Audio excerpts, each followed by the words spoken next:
Hi there, I'm Josie. I'm a volunteer at Loch of the Laos, and today we're doing a video to take a closer look at ospreys. We have a breeding pair of ospreys here.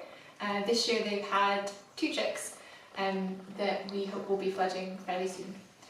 So yeah, we're going to take a closer look.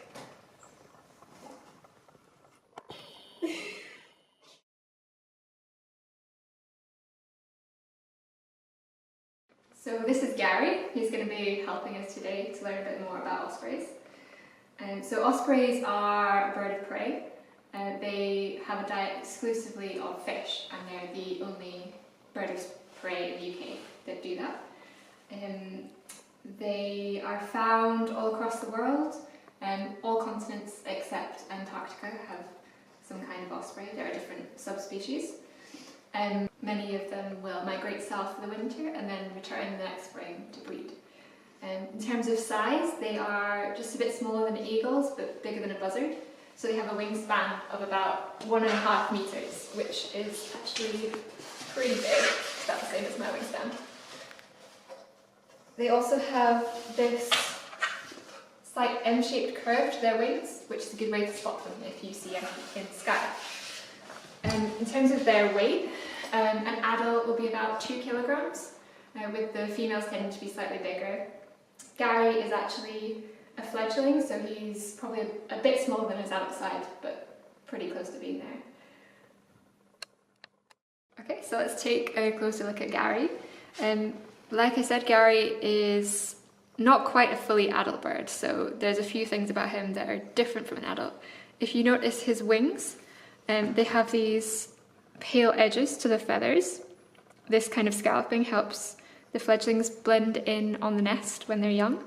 As they grow older, that'll fade and the wings become a dark brown.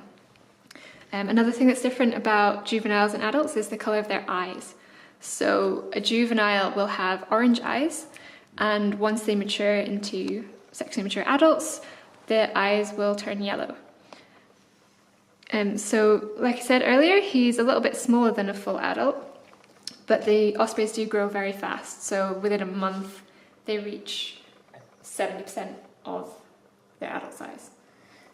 So some general features about ospreys is they have this white underside, which is useful for them when they're fishing, as they blend in against the sky. There's a couple of other key adaptations that are really important for ospreys when they're catching fish. So as you can see, they've got this hooked bill that's very sharp and good for tearing apart fish that they've caught. They also have nostrils that will close when they go underwater, as well as a third eyelid called a nictitating membrane that comes across their eye as they dive to protect their eyes underwater. And they also have waterproof feathers, and that's thanks to a gland near the base of their tail. So what you'll often see our ospreys doing on the web camera is preening. That's when they take oil from this gland and rub it across their feathers to keep up this waterproofing. Some other key features that help them fishing are their talons.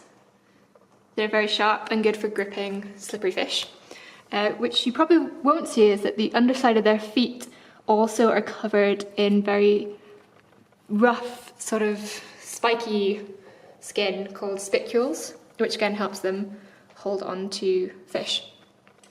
Something else they do when they're flying with fish is to carry them in an aerodynamic way, so they'll always point the head of the fish forward. Sometimes they'll have both of their claws on the fish and hold it like that, so that it's easy to fly with when it's wriggling around.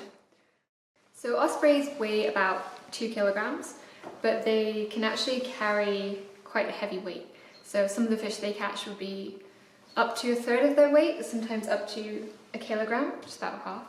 So for Gary here, that would be the equivalent of him carrying this kilo bag of carrots, which for relative to his body size you can see is quite impressive. And for me, if that was to translate to me, that would be like me carrying about 30 kilograms. So if I was going on an airplane, if I was trying to fly, that would be me taking a massive 20 kilogram bag and my hand luggage and yeah, carrying that from my feet while flying. So it's quite impressive what they can do. So after the breeding season in about August, the Ospreys will make their way south. So UK and Scottish Ospreys, they will go to West Africa for the winter. So they'll come down, they'll travel through France and Spain and go to Senegal, Gambia, Guinea-Bissau, other West African countries. Occasionally some of them will stop in Spain and France just because it is warm enough for them now. Once they get there, so they will pick a spot next to a large body of water where there's plenty of food, and they will just stay there all winter. So they'll just sit and fish until the next spring when it's time to make the monumental journey back.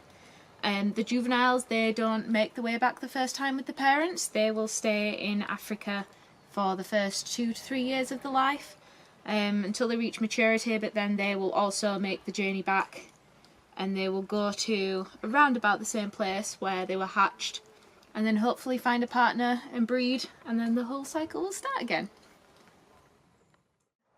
So when the male and female get back together, the male will also sky dance. So he'll kind of swoop up and hover a bit and then swoop again, and he'll do that. And that's just to reaffirm the bond after being away for 6 months. So after they've done that, then they will start to mate, and the female will lay 2 to 4 eggs. The eggs are about the same size as a chicken egg, and they're kind of red and speckly. And she will incubate those for 33 to 37 days. The male and the female will take it in turns to incubate, while the other one goes to fish, and then they will swap over. But as soon as the first egg hatches after the 33 to 37 days, then it is the female's job to incubate. So while the female's incubating, the male will fish. So he will go catch fish for himself, but also for the female, and he will bring it back to the nest. And she will feed herself, and she'll also tear it into tiny pieces to feed to the chicks.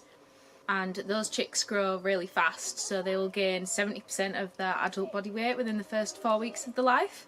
And then by 7 to 8 weeks they are fully grown and ready to fledge. So when it comes to fledging, often any male chicks will go first just because they're smaller and lighter and it's a bit easier to fly, but that's not always the case. For example, this year our female chick LR1, she went 3 days ago, but her little brother has still yet to fledge. And so after fledging, they will still stay around the area, they'll return to the nest to be fed by mum, and just continue hanging around the area to learn everything it takes to be a fully fledged adult osprey. So that includes mapping the area, so they'll fly around, scout out the area just so they know where to return to after the migration. They will continue to learn how to feed themselves, which they will have just started before they fledged, and they will continue to practice flying. So by this point their mum will have already left on her migration a couple of weeks earlier, but then they will also follow, and as soon as the chicks have left around about the end of August, their dad will go as well. So this is a replica of an osprey nest, and you can see how big they are. They also get quite sizable in height this way because ospreys will come back to the same nest every year and just keep building on top of it. So really old nest sites will be probably about this high up ground. Yeah, so like I say, ospreys will come back to the same nest site, and after winter it'll be a bit messy. Some grass might have started growing, so one of the first things they'll do is start restoring the nest, bringing lots of new twigs in. In the early part of the season they will build up the sides, and they will do something called nest cupping, where they dig out the middle, and that's where the eggs will be laid, and they will incubate them. And then as the season goes on, the chicks hatch, they start getting more mobile.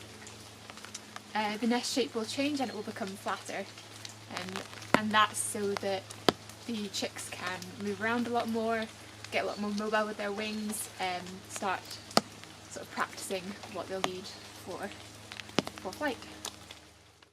So ospreys are native to the UK, but they went extinct. The population declined in the late 1800s, and then they officially went extinct in 1916 in Scotland. There might have been a few pairs around, but basically the population was decimated. And the reasons for that were various. Some of it was due to persecution because they're such great fishers, so they were seen as competition for things like trout and salmon. There was also a fashion that developed for egg collecting and taxidermy, so they suffered from having their eggs stolen a lot.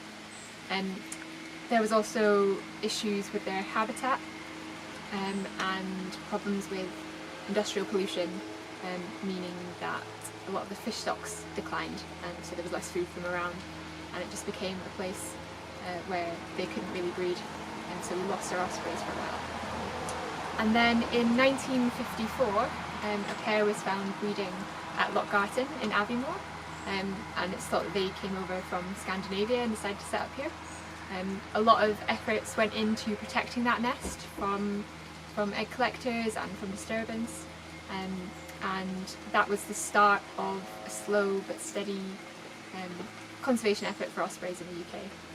And so over the years, things that people have done to help them are build artificial nest platforms, because ospreys do like to return to a nest. Putting these sites in place gives them a head start, somewhere to arrive to and to build on. They've also been a lot of nest protection schemes in place, like the one that we have here at Laos, to keep them protected from, in the past, mostly egg collectors, but now sort of human disturbance and anything that could disrupt their breeding season. And those efforts have been really quite successful, especially in the 80s and 90s. We started seeing a lot more birds breeding in the UK, and there's now over 250 breeding pairs in Scotland, and there are several projects down south in England and Wales to reintroduce ospreys there, so there are breeding ospreys in other parts of the UK as well. They're still not where they could be. They are still rarer than the golden eagle is in the UK, but yeah, overall they've come on a long way from near extinction.